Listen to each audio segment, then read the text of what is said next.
What's going on, YouTube and fantasy football owners everywhere? It is time for my post-draft and kind of preseason edition of the Fantasy Football Stock Report for you guys. I am so jacked for this season. I'm excited to be back. Um, I know I had a long time off the channel. Didn't really have anything after the NCAA tournament, the March Madness. So really didn't run into a whole lot of big things really to talk about. I'm really hoping that, obviously this is my big thing that I do on the channel. This is the big thing that I like to do for you guys all the time with the stock report during the season, during postseason, and then after that, I'm trying to get some more things in. I'll keep doing the NCAA tournament breakdowns, and I really try to share my thoughts on some of the big sports stories, maybe even throw in some video gaming stuff as well. I'm starting to really get more involved. Working in retail, I'm kind of getting more involved in the game stuff like the consoles. The new consoles are coming out pretty soon, but that'll be for later. This video, of course, is really focused on what happened after my fantasy football draft that took place 2 nights ago, and then helping to prepare you guys out there for your fantasy drafts that are coming up if you haven't had yours yet. I know a lot of leagues usually don't start their drafts until usually around either August, maybe even early September, maybe before the season barely gets started. I know a lot of drafts take place in August because that's when training camps are going on shortly before then. Preseason starts in August, so a lot of leagues won't start till then. But CBS leagues launched just recently, which is what I play in. So they kicked off, and I had my draft a couple nights ago. Late night draft. I had to find a time that really was best suited for me, that fit with my work schedule, which has been pretty crazy. I don't know if you guys knew, but I did get promoted to full time a couple months ago at my job, so that's exciting. So now I'm doing 40-hour work weeks, so I had to really find a time that worked for me, and I didn't really find a slot till like 10 o'clock at night on Monday, but that gave me a lot of time to prep, gave me a lot of time to research some things, find out what other mock drafts were doing, where I was picking in the draft. Just a lot to look into. So I found out when I got into the draft room that I was picking 5th, and I have picked 5th in past drafts. I remember my first draft I took part in back in 2006 was my first draft. So this is now my 8th year now. Hard to believe it's been 8 years that I've been playing this game, but I have been. Now I'm kind of like the Peyton Manning of fantasy football. I only have 1 title in 8 years, but I have made multiple playoff appearances, some great moves that really paid off. So, but just got to keep working. The goal is always the same every year, and hopefully it is for you guys too.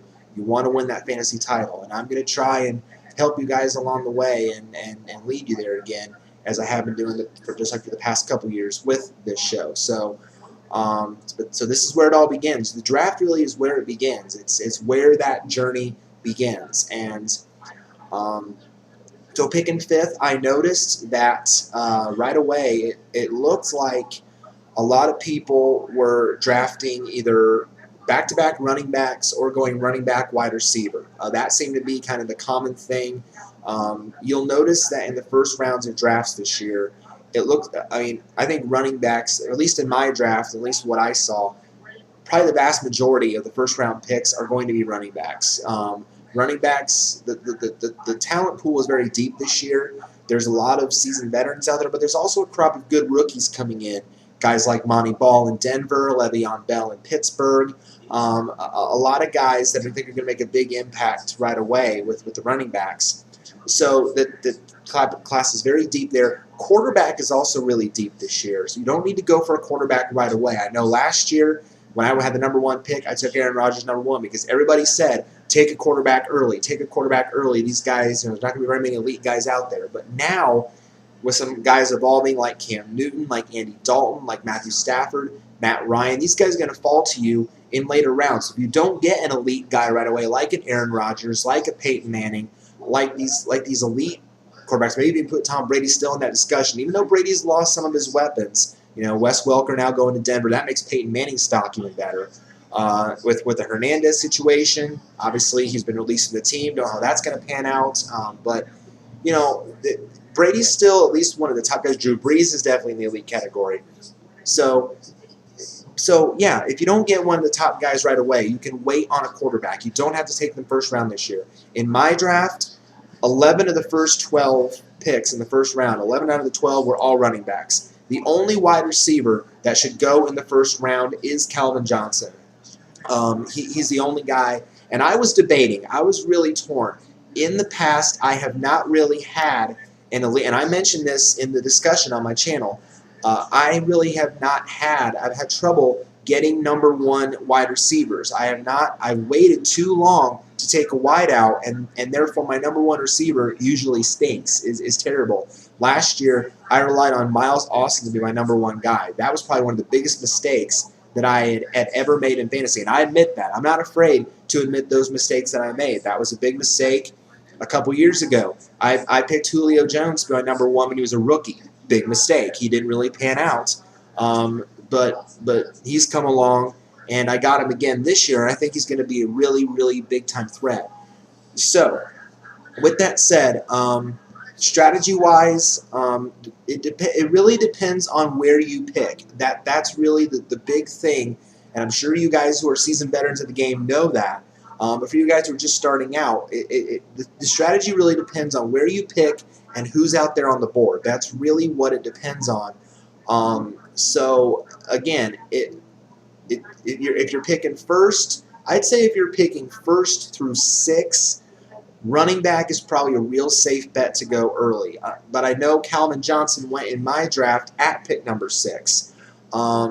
He's definitely a first round take by far. He's the only receiver I think that should go in the first round. If you want help, if you want a surefire, solid wide receiver right away, then by all means take Calvin Johnson. But I would say probably not unless you are picking like after 5th. I would say probably he'll still be there later. The first 5 picks are probably going to be running backs for sure, because you've got Adrian Peterson is probably going to be the consensus number 1 pick in all your leagues. He was outstanding last year. I nabbed him last year in round 3 because nobody knew what to expect from him coming off the ACL injury, and he just had a buku outstanding year, as we all saw. So he's going to be probably the consensus number 1. Arian Foster is probably going to go 2. Then you got guys like Jamal Charles, Doug Martin of Tampa Bay, and Marshawn Lynch, who I got at my 5th pick. I got Marshawn Lynch out of Seattle. Seattle's offense is going to be absolutely crazy insane this year. They're going to be insanely good. Obviously, you've got Russell Wilson, the second-year guy, who's going to continue probably to be one of those guys that if you miss out on one of the top quarterbacks, Russell Wilson could be your every week starter. It is amazing to see how he has blossomed into this outstanding player. And then you've got him, you've got Lynch in Seattle. Percy Harvin now is coming into Seattle. Although the only risk with that I see with Harvin is obviously the migraine headaches last year were a concern because he could miss a variety of weeks with that issue. But if that's a non-issue, then Harvin becomes a big-time receiving threat in Seattle. You've also got Golden Tate in Seattle. You've got Sidney Rice in Seattle. He's in a contract year this year. So Seattle's offense is just going to be absolutely insane this year, and their defense actually is going to be another one of those units that's going to be one of the tops in the league. All around, Seattle is going to be one of the most improved teams in the league. Even though they made the playoffs last year, they're going to be even better this year and really, really be a tough contender in the NFC. So I got Marshawn Lynch as my first pick, and I was really content with that because he is one of the top running backs out there. His name is Beast Mode for a reason, because he is a beast. He runs hard. He runs between the tackles. He's solid. He's going to be a solid point producer every single week. So then second round, at this point, I really felt like I had to get my number 1 wide receiver. Again, what I saw at number 5, and again, it depends where you're picking, but for me at number 5, I went running back first, and then I figured I'd go wide out second. And at this point, I decided to take another chance. I was going to give Julio Jones of Atlanta another chance. I made a big overcalculation. I think a lot of people did. We expected big things from Julio Jones in his rookie season in Atlanta. He didn't really quite live up to those expectations right away. It took him time to blossom. And really, for me, though, he wasn't putting up those kind of consistent numbers on a weekly basis that was good enough for my team. So I probably dropped him about midway point of the season.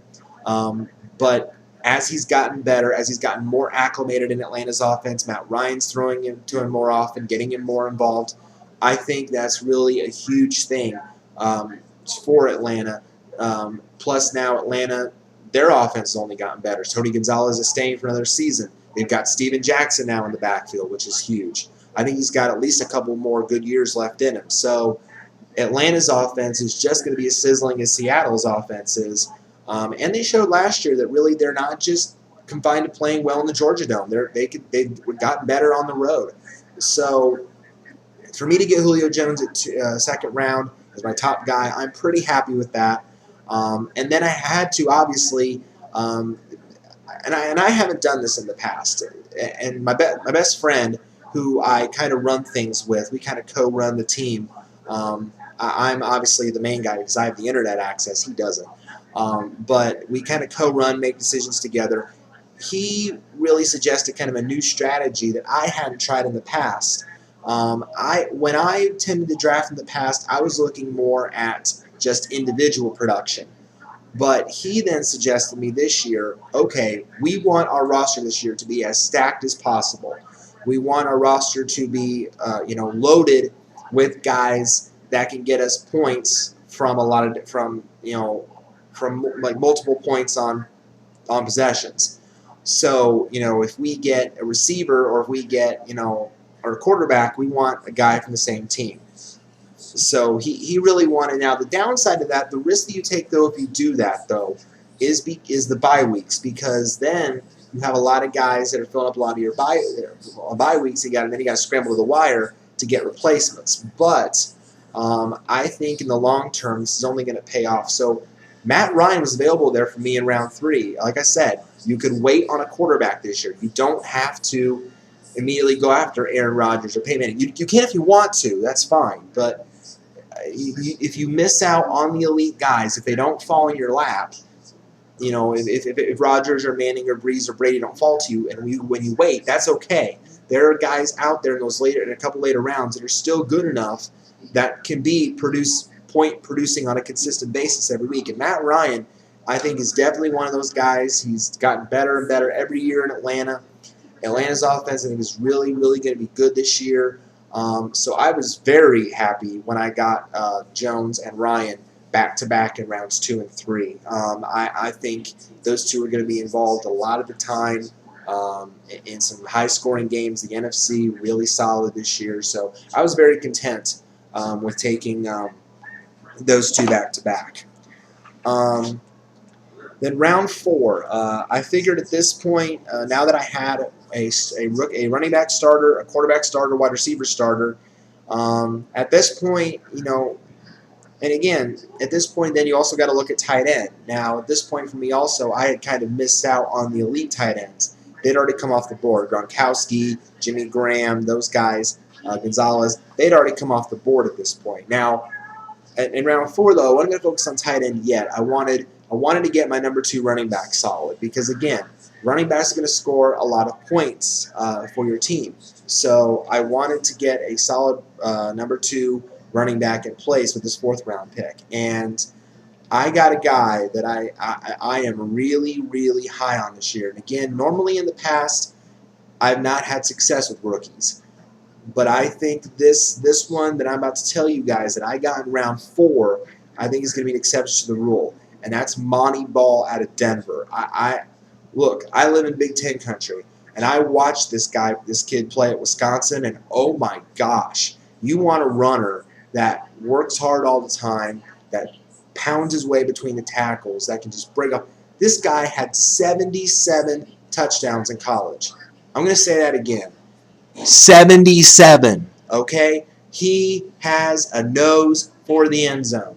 And I think right away in Denver, with that offense in Denver, yes, Denver tends to be a passing team because they have Peyton Manning. But I think they're going to get the running more involved. Now, it's probably going to be kind of maybe a competition or a split between him and Ronnie Hillman. And maybe they might get Noshawn Moreno involved in some third down work. It's kind of a little bit of a situation, but I think Ball is going to get the lion's share of the work. So I really, really like Monty Ball. I'm really high on him this year. I think he's going to do some big, big things. So I was really happy to get him in round 4. I think he's going to be a great producer at running back. Then round 5, I got my tight end. I got my starting tight end in round 5, and again, another guy that I was glad to wait on because again, he kind of fell right into my lap, and that's Vernon Davis in San Francisco. I mean, you got Colin Kaepernick throwing you the ball in San Francisco. He gets his receivers involved. He gets his tight ends involved. And now with Michael Crabtree pretty much likely out for the year due to that Achilles tear they suffered in kind of preseason training camp, whatever, or OTAs. He suffered it in OTAs. So when he suffered that, it really opened the door for more Kaepernick's receivers, Davis included, to really step up and make big impacts. So I really, really like that Vernon Davis fell to me in the 5th round. I didn't get one of the elite guys. I was lucky to get Jimmy Graham the last 2 years, and he did great things for my team. But I was really fortunate this year that Vernon Davis fell to me here in round 5. I think he's going to be a great asset to my team this year. And if he falls to you, I think will be a great asset to your team as well. 6th round, another guy that I think really fell to me that is a steal, that I think is, again, he's going to take advantage of his opportunities. Danny Amendola in New England. I got this guy off the wire last year. Sorry, excuse me.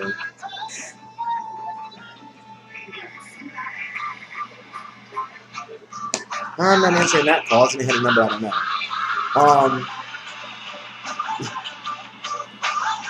We'll just wait till it keeps going here. Okay. So anyway, what was I saying? Amendola. I got Amendola off the waiver wire last year, and I tell you what, he was just really, really, he really impressed me when he, of course, when he was healthy. He was in St. Louis though last year. I think he's really restricted because St. Louis's receiving corps was kind of a mess. You know, he was just, you know, it was a good thing he got involved, but still, St. Louis quarterback situation not as good as New England. Now that he's in New England, now that Welker is gone, now that Hernandez is gone, Gronk with the issue with his surgeries, I think Amendola is going to be a huge threat for Tom Brady in New England. I really, really like this guy. I'm ecstatic that he fell to me in round 6, and I think it's going to be big things for him this year. So if you want maybe a number 2, I drafted my number 2 receiver. Hopefully, it might even be better than that.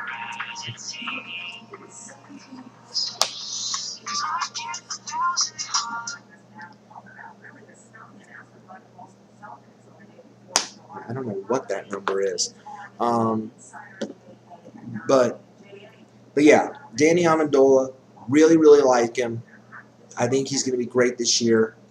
You guys should take him too, if he falls to you. And then at that point in the draft, round 7, I know that the draft mantra is the same from all the experts. You take a kicker and a defense last in your draft. Well, really, does anybody do that? No. At least not in the drafts that I take part in on CBS Sports. People start taking defenses as early as round 6. So there's guys taking the 49ers D and the Seahawks D. So at that point, I realized another tip here. You know, if people don't follow the expert rules, see what everyone else is doing. Pick up on people's trends. Pick up on what people are doing and kind of follow the leader, if you will. You don't want to be the one stuck with a weak defense because everyone else is starting to grab them ahead of you. You don't want to be stuck with like the Jaguars defense, for example, or the Jets. You want someone strong. So noticing that, I snagged up a defense that has really, really been helpful to me in years past. My first year of fantasy in 2006, I had this team, and they pretty much led me to the playoffs. A couple years ago, when I won my title back in 2010, this defense was basically the reason why I made the championship game with a fumble recovery with a few seconds left, got me the 2 points I needed to reach the title game. I am talking, of course, about the Chicago Bears defense. Their DST, technically, if you will, defense special teams. I mean, what more can you say? Now, yes, Brian Urlacher is gone, but they still have Julius Peppers, they still have Charles Tillman, and oh, by the way, they still have a neighbor dangerous kick returner named Devin Hester. So they're still a tough unit.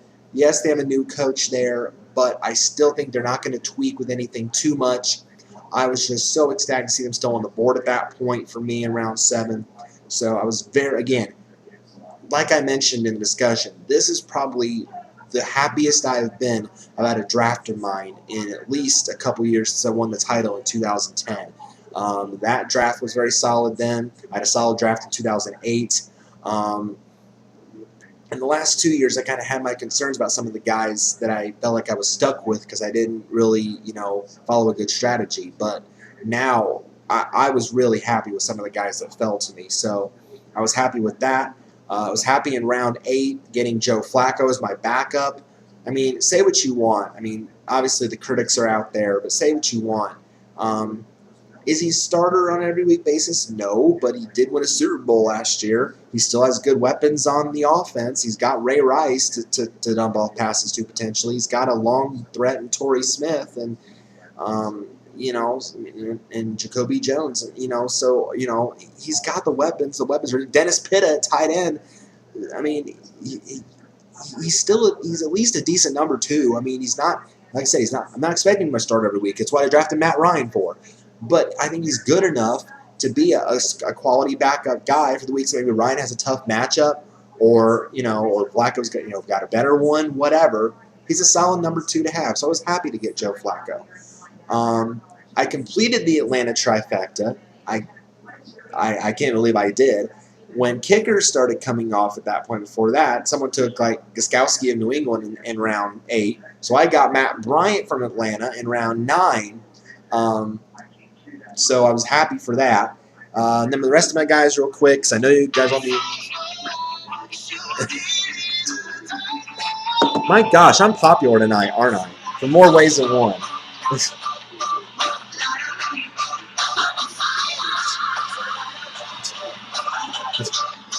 Hang on. This is my best friend I was telling you about. Hey, Nate. You caught me right in the middle of my fantasy video. Say hi to YouTube.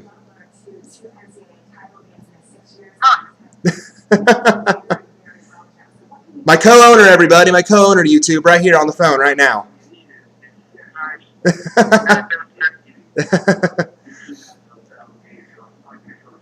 Yeah, I'm telling everybody about the strategy we used and everything.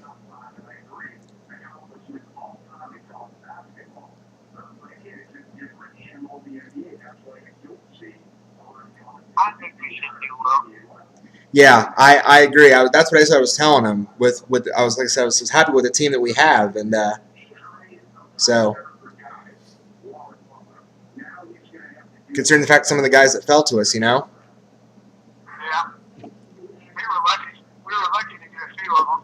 Yeah, we were, and I just mentioned that how like Davis fell to us at tight end, and Amendola in the 6th round, and the Bears D. So.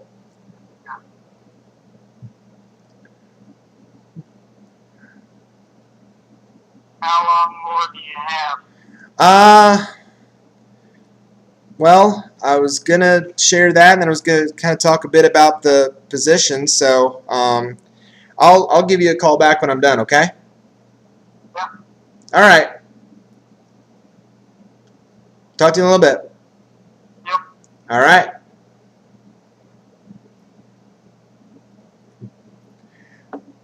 That was my co-owner, everybody. That was Nate. Like I said, I'm popular tonight. But no, he's really happy too with what we got. He was right there with me on draft night. So we were breaking down the picks, and we were cheering the guys that we got, and frustrated with guys we didn't get and that kind of thing. You know how owners roll on draft night, hopefully, unless if you're a little draft party yourself. But yeah, real quickly, I just want to go over a couple of the guys. The rest of my draft. Round 10, we got Denarius Moore out of Oakland, a guy that I really like as a sleeper number 3 receiver this year. He's going to be the number 1 guy in Oakland because Brandon Myers is gone now. He's with the Giants. Darius Hayward-Bay is now a Colt. So big things are expected from Denarius Moore this year. So I think he's going to have a big year as well. I'm expecting big things from him. My backup tight end I got in round 11, I got Jermaine Gresham from Cincinnati. He's a really good red zone target. I really like his upside. I think he can fill in nicely. Round 12, as I was mentioning about Seattle's offense, I got Sidney Rice from Seattle. I know he's not as involved a wide receiver, but here's the thing. It's a contract year for him, and usually players in their contract years, they tend, to have these big breakout years. So I think, even though there's a lot of weapons in Seattle, I think Rice is going to get his share maybe of work, maybe a number 3, number 4 guy. I really was glad he was still there at that point in the draft. And then I got a couple running back depth for rounds 13 and 14. Not expecting much out of these guys unless an injury happens. But I got Pierre Thomas from the Saints in round 13. It's a big question whether who's going to be the starter in New Orleans backfield. Obviously, Darren Sproles tends to be the main guy, but they might get Mark Ingram involved. They could get Thomas involved for some goal line work. It kind of depends. So I got him for some depth.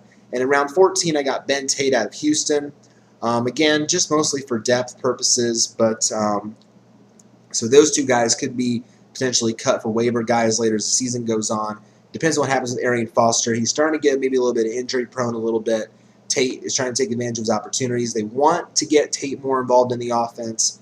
So kind of have to wait and see approach on that, see what happens. But nice little running back depth. So again, as I said, based on where we were picking 5th in the odd rounds, then picking 7th in the even rounds, Nate and I both, we were really happy with what we got.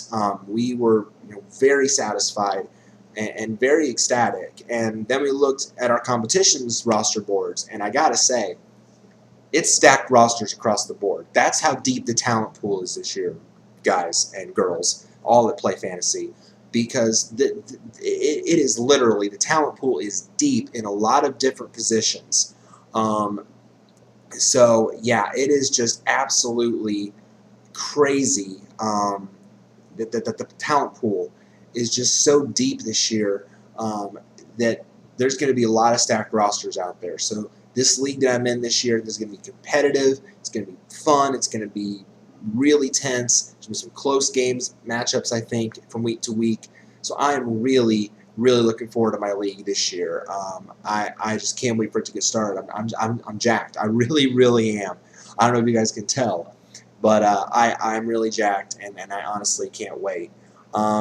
So again, just kind of brief with strategy-wise. Again, for me, basically, I try to get first 3 rounds at least starting quarterback, starting running back, starting wide receiver. You want to hit those, get your number 1 guys early. Then maybe get your number 1 tight end at some point, round 4, round 5. After that, you're not only drafting for depth at that point, but you're also drafting to see what other teams are doing. Monitor what your fellow owners are doing. Really kind of, again, follow the leader. Kind of follow in their footsteps. See what they're doing. See who's gone before you, who's gone after your picks. Kind of really monitor that, and that will really give you a framework for what you want to do at your picks. So again, really all depends where you pick, but just kind of use that as a framework depending on what everyone else is doing. All right, real quick, I just want to give my thoughts on position-wise breakdown for you guys. Obviously, again, as I mentioned, with quarterbacks, you can wait a little bit if you don't get an elite guy. I'd say the elite guys that are going to go early, guys like Aaron Rodgers, Drew Brees, Peyton Manning, Brady. Those guys are probably going to go maybe round 1, round 2. those guys are going to come off the board. Maybe even you put Cam Newton potentially in that discussion. He might still be available round 3 because Matt Ryan who's rated 6th in the book that I use. I've gotten this one. I think I got this book last year too. This is the fantasy football book here. This was actually the first one that was put out that I saw on magazine shelves. Walmart didn't even have any yet. I got this at my Main Street Market, which is the old Marsh. So this was the first one I found on the shelves, and obviously AP on the cover. Who else? But this was the first one I saw, so I use this as my guide on draft night. And usually I agree with a lot of the stuff that they mentioned. But I would say, again, if you want to go quarterback early, obviously you're going to go for Rodgers, Breeze, Peyton, or Brady as your main guy. If you wait a little bit, guys like Newton will be there. Ryan, who I got in round 3. Kaepernick, he's going to be an every week guy because he's so dynamic. So he's definitely a guy you can wait for. Stafford is a guy you can certainly wait for. If you get Calvin Johnson first, Matthew Stafford, on some draft boards, available as late as round 5. So if you get Calvin Johnson, you can shore up your running backs and your wide receivers, potentially get Matthew Stafford. It'll depend on your draft, of course, but you could certainly wait for Matthew Stafford if you want to pair those two up together. Other guys that can come later that can really be good, solid guys are like Andrew Luck, Russell Wilson, obviously. Russell Wilson could be a number 1. Definitely high upside number 1, maybe low number 2. He could be starters on fantasy rosters, guaranteed. Luck, I don't know yet. Here's the thing, and again, here's the debate. Obviously, Andrew Luck is rated higher than Robert Griffin this year because there's a lot of question with Griffin's knee injury. But with all the reports about Griffin looking so well and potentially, coming back, doing the jumping jacks at the event there in Washington, who's to say? Who is really sure? And Luck's getting new weapons in Indy, so maybe number 1, number 2 guy you can potentially wait on if you don't get one of the elite guys. Maybe he'll pan out. Again, guys that I'm kind of worried about, maybe Romo. Can you really trust Tony Romo to be your starter every week? I don't know if you can. I'm sorry. I really struggle with this. Yeah, he has Des Bryant now as his main weapon. Austin is, I don't know, Jason Witten there. He's got the weapons, but he's just so inconsistent. There are times when he's like that hair puller. He's just, I don't know. I would not trust him to be my starter, but maybe a guy that you have is maybe if you get an elite guy you could use as a backup potentially. Who knows? Again, RG3 is a guy you can wait on, but again, it comes to that risk. If he's fully recovered and healthy, Eli Manning is certainly a guy you can wait on. Eli, obviously, I definitely like. I've drafted him in my number 2 in the past. I made the big mistake of letting him go and then having an awesome year. What was I thinking? But certainly has the ability to carry your team. And then next on this list, the other guys you can wait on for number 2s, Andy Dalton. I've had Andy Dalton as number 2 in the past. I've liked what he's put up in past seasons. I really like Andy Dalton. He's getting better every year. Roethlisberger, the injury risk comes with him. He's lost Mike Wallace. You never know with him. He's kind of a Michael Vick under the new system with Chip Kelly. Not so sure about him. Obviously, Flacco. Got him as my number 2 guy. Josh Freeman, I think, is a really nice number 2. Matt Schaub of the Texans, not an elite number 1 anymore. Used to be. But now that he's been hit by the injury bug in the past, and Andre Johnson's starting to lose some of his luster, although they got Hopkins, the rookie wide receiver, who I really kind of like. So, again, kind of a risk there. Cutler in Chicago, not an every week starter, obviously more of a number 2, number 3 guy. And then after that, really, it kind of dips off into guys you're probably not going to see drafted. Guys like, or maybe these guys you get as number 2, number 3 guys like Tannehill in Miami, although he has Mike Wallace now, so maybe his upside a little bit. Phillip Rivers in San Diego has been so inconsistent.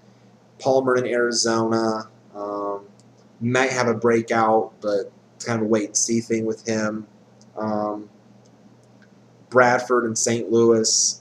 And then after that, I think it's just a big drop-off. I wouldn't touch any of these guys. Locker in Tennessee, no. Matt Flynn in Oakland, heck no. Alex Smith in Kansas City, please. Christian Ponder in Minnesota. E.J. Manuel in Buffalo. Even though he's a rookie, it's Buffalo. You're not expecting much. Brandon Weeden in Cleveland. Geno Smith, Blaine Gabbert. You're not going to touch any of those guys with 10-foot poles. And you're not going to touch any of the backups. So, okay. So, running backs, obviously these are the guys that are going to go really early on draft boards. Obviously, if you are picking early, like top 5, I'd say definitely get one of the guys that I mentioned first. Top 5 in here, and it might be different order across the board. Peterson, Foster, Jamal Charles, Beast Mode, Marshawn Lynch, Doug Martin.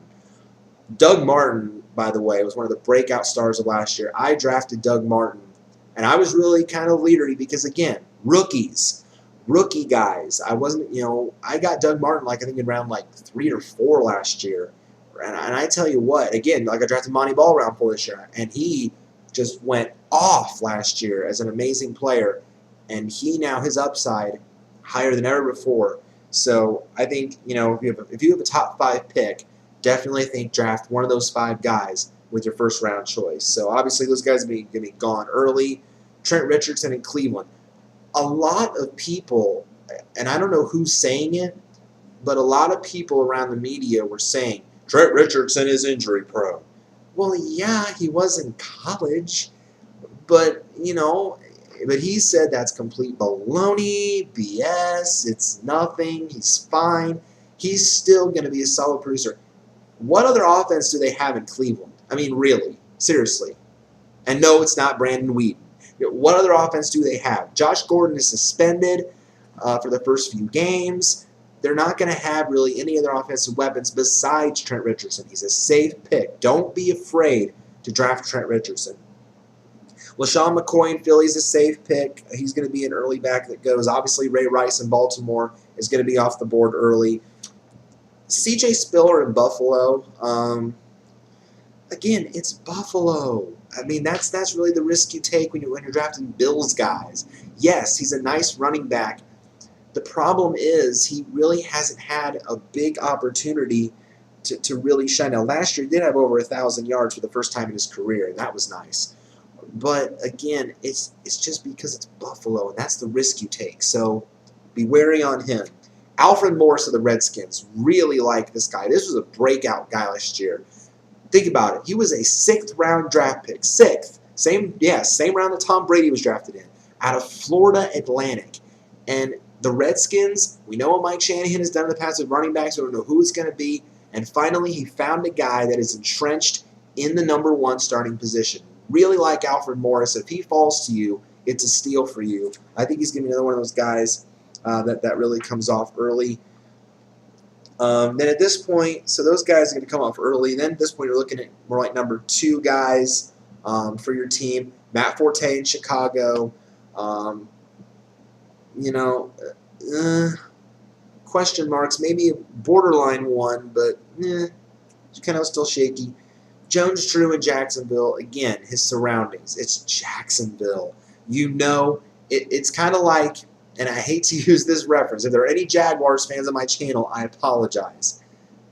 Death, taxes, the Jaguars sucking. I mean, it's almost inevitable. I mean, it really is. But it is. Jacksonville sucks. I mean, we know it. We've seen it. And now they're trying to bring out, the new logo. It's fiercer. We're in black now. Show it on the field. Sell out your games in your stadium. Sell out your games. Don't get blackout on TV. And I saw this story, and I don't know if you guys watched the Scott Van Pelt show on ESPN, or SCP and Rosillo on ESPN. They shared a story where they're trying to now get the Red Zone channel on the big screen outside Jaguars games. Yeah, hey, they're not going to come and watch our own team play, so we're going to show everybody else's games on our big screen. I mean, what are we thinking? But so that's why Jones-Drew is such a risk, because he's Jacksonville's only offense. Well, maybe Cecil Shorts. But, again, you're not drafting Blaine Gabbert. You're not drafting Henney. You're not drafting these guys in Jacksonville unless, you know they're going to be consistent producers every week because they're their only offense. So that's why Jones-Drew is a risk. That and he had the injury last year. Jones-Drew missed almost all of last season last year because of that foot injury. So that's a risk you take. So kind of take a wait-and-see approach there. Darren McFadden in Oakland, kind of same thing. Injury concerns. It's Oakland. The Raiders are going to struggle this year. We know it. So again, these are really starting to fall into these risky guys that you maybe might want to pass on, or maybe more look as a number 2, number 3 option for you. Now Reggie Bush going to Detroit, I really liked this move. When I was considering taking Calvin Johnson at 1, I'm thinking, okay, I'm going to take Calvin Johnson at 1, I'm going to take Reggie Bush at 2, and I'm going to take Stafford at 3. I mean, to me, that offense in Detroit gets so much better now with Reggie Bush in the backfield, I think. I mean, yeah, Detroit might still struggle this year, don't get me wrong, but they're not going to have an insane record or anything, but because their schedule's tough. But Reggie Bush in that backfield now with Mikael LaShore, Jackie Bell, I mean, he's going to be the guy. These are going to be the runners that they thought Java Best was going to be before all the concussions came around. I think he's going to be outstanding. I think he's going to be a solid number 2 guy. Stevan Ridley, New England, great guy you can wait on because, again, he's going to now be the main guy. Danny Woodhead is gone. He's now going to get the majority of the work in New England. So I think he's going to be a great, great guy for you that you can wait on. Again, another guy switching territory that are like Steven Jackson in Atlanta, I mentioned. He at least I think has a couple more good years in him. I think he's another good guy you can wait on. Maybe a number 2 guy. DeMarco Murray in Dallas, number 2 guy. Reason, again, injury history. Can he stay healthy? Can he go a full season? That's really the concern with DeMarco Murray. Frank Gore in San Francisco, again, same thing. Only a number 2 guy, injury concerns, although he has played 16 full games the last 2 years. But again, they're starting to rely more on the passing. Kaepernick's running. That's what restricts Gore. Chris Johnson in Tennessee, always a risk now because, again, because of the fact that offensive line isn't that great. And then Darren Sproles in New Orleans. Again, the New Orleans running back situation kind of messy. But Sproles is the main guy, and he's going to at least be a number 2 guy for you. So he's got at least good upside. Again, they're ranked 21st in this book. Monty Ball, love Monty Ball. Definitely a guy you can get as a number 2 running back. Love Monty Ball. David Wilson in the Giants. He's the main guy now. Ahmad Bradshaw, he's an Indy. So David Wilson's going to be, I think, a great guy you can wait on. Lamar Miller in Miami. A lot of people are high on Lamar Miller. I don't know. Again, it's Miami. We're not going to sure what they're going to be more of a run team or if Tannehill's going to throw more now that Mike Wallace is there. And Miller's kind of a high-risk, high-reward guy. Hasn't had to have the full load for a full season. So really kind of a on Lamar Miller. I'm really not sold on him. Vic Ballard at Indy was rated 24th in this book, but that was before the signing of Ahmad Bradshaw. If Bradshaw is healthy, if his feet are no longer an issue, I would be shocked if Bradshaw was not the starter in Indy from day 1. That means that Ballard then becomes more of a number 2, number 3 guy, or maybe even a guy you just leave on waivers. I mean, if Bradshaw's going to get the bulk of the work, it's really, that's the thing about Indy. Indy now is focusing on passing because they have Andrew Luck. They're not really a run-heavy team. They haven't had a solid guy at number 1 since probably Edgerrin James left the team, or Joseph Adai, or maybe even Dominique Rhodes. Since those guys left, they haven't had a solid number 1. It's been Donald Brown, it's been Vic Ballard, it's been other guy. It's been other guys behind them. So who's going to be the top guy? Well, now that Bradshaw's there is why they signed him, to be the top guy. So if that happens where Bradshaw shines in training camp and outlasts Vic Ballard, Ballard is a guy maybe we don't even touch at this point. So just maybe kind of take a wait-and-see approach and see how that pans out in Indianapolis. Ryan Matthews in San Diego. Again, the injury risk, plus now Danny Woodhead is behind him in San Diego. That's kind of a not so sure about. Rashard Mendenhall in Arizona now. Another guy changing scenery. the favorite to start. I really think he could get some attention. I really maybe like him as a number 2, number 3 guy. You can rely on Eddie Lacy in Green Bay. Speaking of rookies, I think he's going to get the bulk of the work in Green Bay. This is a guy who played at Alabama, won titles, big guy. I think he could be one of those rookie sleepers as well. And then you're talking about guys, again, kind of outside the 2-3 running back range, like Andre Brown of the Giants. Again, he'll compete with Wilson. Chris Ivory of the Jets. Again, a real risk. The Carolina situation with Jonathan Stewart, D'Angelo Williams, Mike Tolbert, that's a mess. I wouldn't touch that. Now, Le'Veon Bell in Pittsburgh, they have him rated 31st. I really like him. Again, he played in Big Ten country at Michigan State, so I've seen this guy a lot. I really like what he brings to the table. Maybe a number 2, number 3 guy you can rely on. But other guys, these guys are going to be really kind of outside depth chart guys on your roster, like Shane Vereen in New England. He's behind Ridley on the depth chart. Green Ellis in Cincinnati probably will be behind Giovanni Bernard. D'Angelo Williams, again, Carolina situation is a mess. The Saints situation with Ingram, LaShore in Detroit, that's a mess. The St. Louis running back situation, that's a mess with Darrell Richardson, Pede, who's suspended, Zach Stacy, that's a messy situation. So, again, all these guys are just kind of backups for depth. Jackson in Buffalo, Bernard Pierce in Baltimore behind Ray Rice. So at that point, we're really just getting into depth guys. Okay. Wideouts, these guys, again, the only guy that I think should be taken first round is Calvin Johnson. Again, and I've seen it across all mock drafts and live drafts. He's going first round as he should be. Megatron is consistently putting up numbers in Detroit. Got a great quarterback in Stafford to throw to him. If you've got to pick maybe between maybe even 5 and 8. Or if he falls past 8 too, if you pick 9 through 12 and Calvin Johnson's still there, by all means take Calvin Johnson. If your receivers have not been a good thing for you in the past, then take Calvin Johnson because he's going to be a consistent point producer for you every single week. Other guys that are going to be reliant number ones, Des Bryant in Dallas. Obviously, he's Tony Romo's go-to guy now. He made that clear last season. AJ Green in Cincinnati, obviously, he's continuing to put up big numbers. He's going to be one of the guys that goes early. Julio Jones in Atlanta, as I mentioned, fell to me in round 2. Definitely a guy you can get early. Brandon Marshall in Chicago, another guy. It's definitely going to go early in drafts. Now, Andre Johnson in Houston. Again,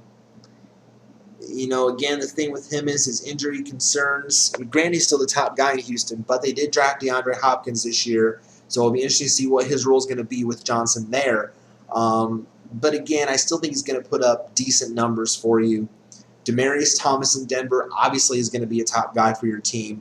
He's going to come off the board in some early rounds as well. Fitzgerald in Arizona, obviously top target there, going to go high. High usually when I say high on these guys, I mean usually where the receivers will tend to go. Like rounds 2, 3, 4, these earlier rounds after all the running backs go off the board, this is where these guys will usually fall. Again, if you're taking Julio Jones there in the early discussion, you have to factor in Roddy White in Atlanta as well. He gets just as many touches. In fact, last season, touches or receptions, Julio Jones had 79. Roddy White had 92. So again, year before that, Julio 54, Roddy 100. So they're starting to kind of balance themselves out a little bit, get more balance in between the two, but they still get plenty of targets. So either one is going to be a safe number 1 for you. Percy Harvin in Seattle.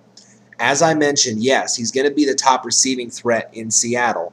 However, the injury history in the past, the migraine headaches that have kept him out of weeks, that's the risk you take with him, but he's certainly going to be a safe pick for you.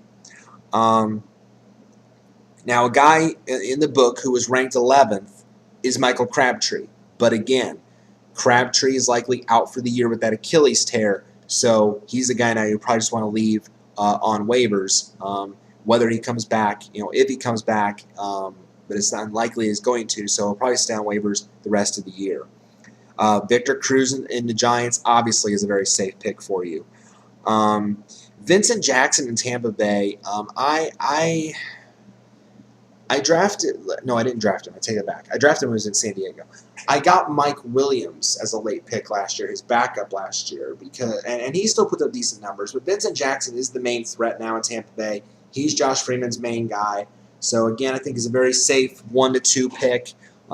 He might get a lot of work I was taking away because of the fact that Doug Martin's there in Tampa Bay, but Josh Freeman has to get better as a quarterback. He's got to find his weapons, and I think Jackson is still poised to have a decent year. Randall Cobb of Green Bay. He had his coming out party last year, and I made a big mistake last year. I got Cobb off the wire at least, I don't know if I did just once or twice during the season, and he did absolutely nothing for me.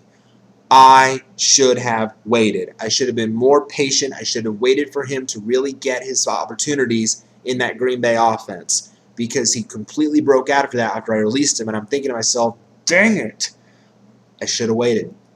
Don't make that same mistake. If Randall Cobb falls to you in like maybe around 3 or around 4, go get him because he's going to be, I think, now the main target. And that, now, granted, there's still a lot of weapons in that offense. There's Jordy Nelson. There's James Jones. Jennings is gone, so that opens the door for Randall Cobb.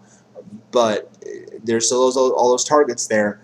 Finley, if he's healthy. But I think Cobb's going to be the main guy. So granted, that's the risk because of all those options. So maybe he's more of a number 2 guy, but still, he's going to put up, I think, decent numbers for you.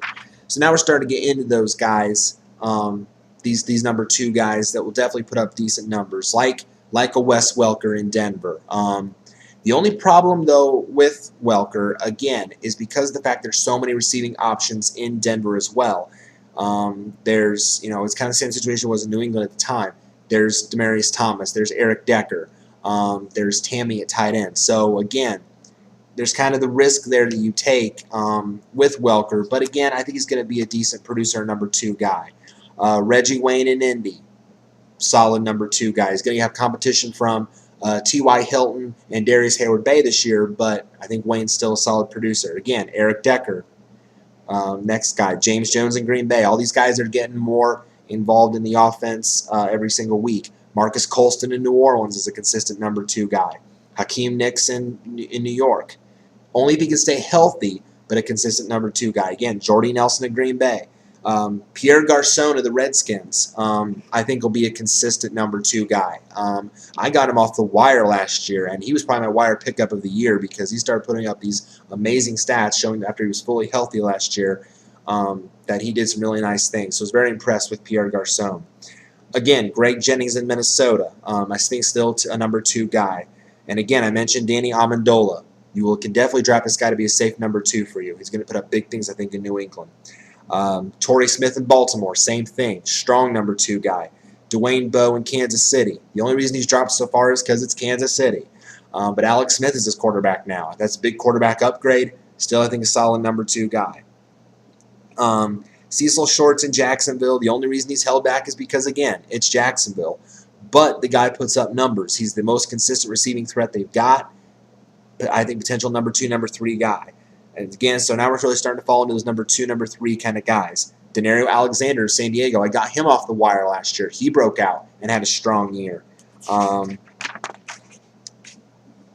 Austin in St. Louis, a rookie with a lot of upside. Granted, he's held back because Sam Bradford is his quarterback.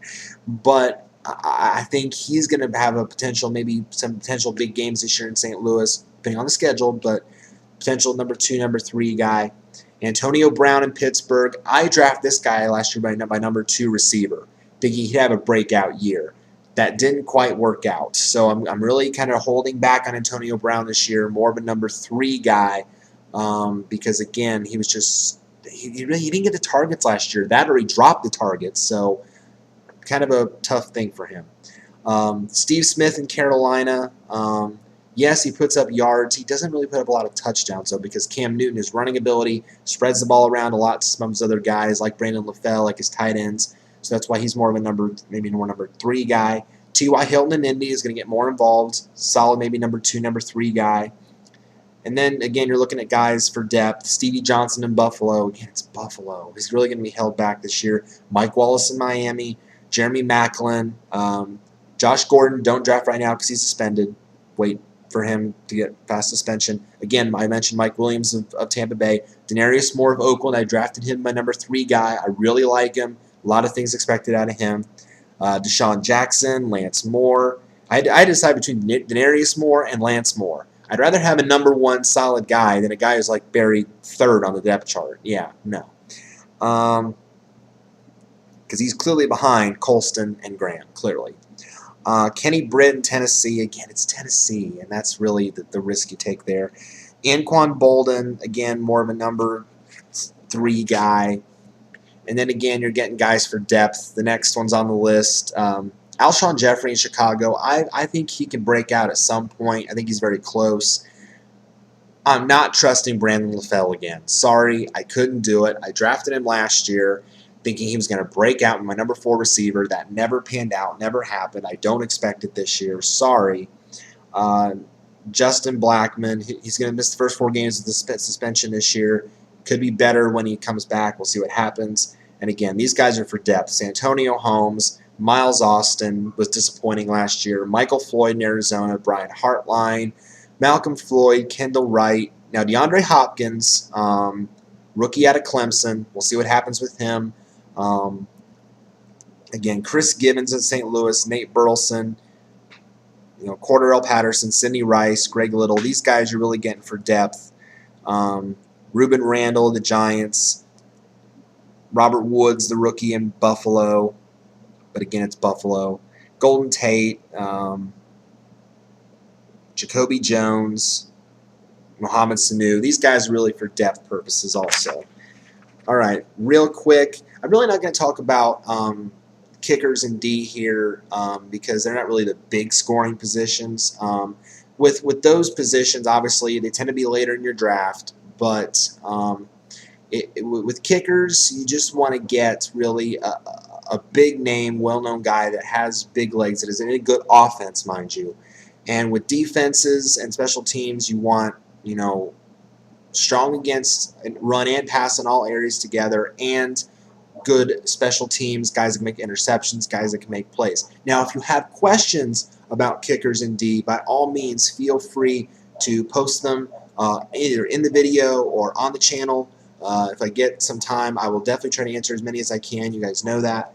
But I don't want to spend too much time on them in this video because I also want to hit tight ends for you guys real quick to close out the video. So here we go, my quick take on tight ends. Obviously, the guys that you want to draft tight ends, if you want to take a tight end early, obviously it's one of 2 guys. It's either Rob Gronkowski or Jimmy Graham. Now, obviously with Gronk, the injury risk is there. How is he going to respond from all the surgeries this offseason? If he's healthy, definitely take a shot on Gronk. Otherwise, Jimmy Graham is probably going to be the first tight end that comes off the board. He was the first tight end that came off of my draft board in a lot of leagues because he's consistent. Yeah, there was a time last year where he had that slump. But, we'll have to see what happens there. But I still think he's a safe bet. Really like Jimmy Graham again this year for tight end. Tony Gonzalez of Atlanta. I wanted Tony Gonzalez in round 5. I did. I wanted him to complete that trifecta, but the guy 1 pick behind me snatched up Tony Gonzalez. So if he's there for you, if you miss out on one of those guys, Tony Gonzalez is definitely a guy you can rely on as a strong number 1 tight end.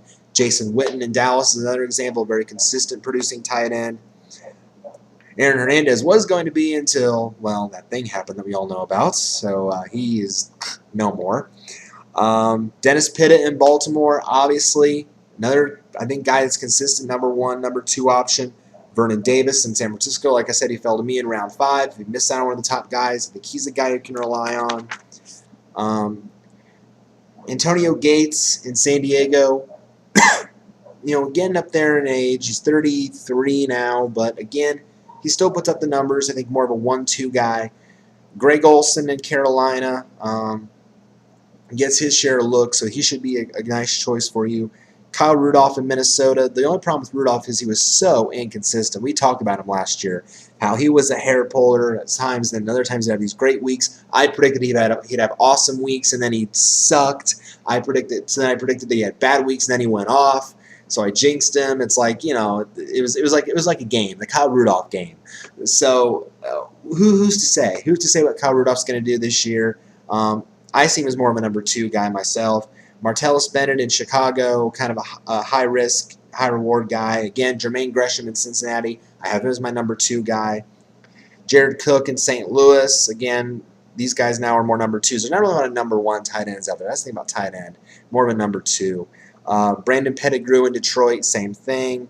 But he could be a number 1 if you miss on the top guys. He gets enough balls thrown his way that he could be a top guy for you. Again, Jermichael Finley in Green Bay. These guys now are more number 2, number 3s. Owen Daniels in Houston. Brandon Myers in the Giants, won't get a lot of attention. The Colts tight ends I'd avoid because they don't get enough looks. Dwayne Allen, Kobe Fleener. Dustin Keller in Miami. Yeah, new place, but Keller didn't get enough looks anyway, so I'm concerned about that. Fred Davis in Washington.